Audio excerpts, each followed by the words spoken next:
जामनेर नगर परिषद निवडणुकीत भारतीय जनता पक्षाने पहिला विजय मिळवत गुलाल उधळलाय।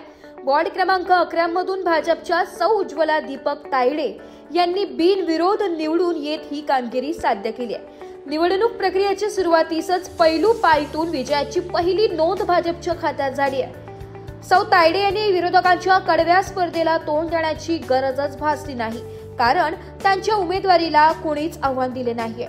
त्यामुळे त्यांनी सहजपणे नगरसेवक पदी विजय मिळवलाय।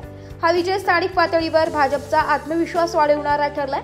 भाजपा नेते राज्याचे जलसंपदा व आपत्ती व्यवस्थापन मंत्री श्री गिरीश भाऊ महाजन यांच्या मार्गदर्शनाखाली हा विजय झाला असल्याचे पक्ष कार्यकर्त्यांनी सांगितले। वॉर्ड क्रमांक 11 मध्ये पक्षाच्या विकास कामांवर आलेले समाधान आणि कार्यकर्त्यांचे एकत्रित प्रयत्न यामुळे हा बिनविरोध विजय शक्य झालाय। सौ उज्ज्वला तायडे यांनी विजयाबद्दल आनंद व्यक्त करत सांगितले की हा विजय जनतेचा आशीर्वाद आहे। पुढील काळात मी सर्वसामान्यांच्या प्रश्नांना प्राधान्य देऊन काम करणार आहे। ब्युरो रिपोर्ट, नाशिक लोकशाही न्यूज, नाशिक।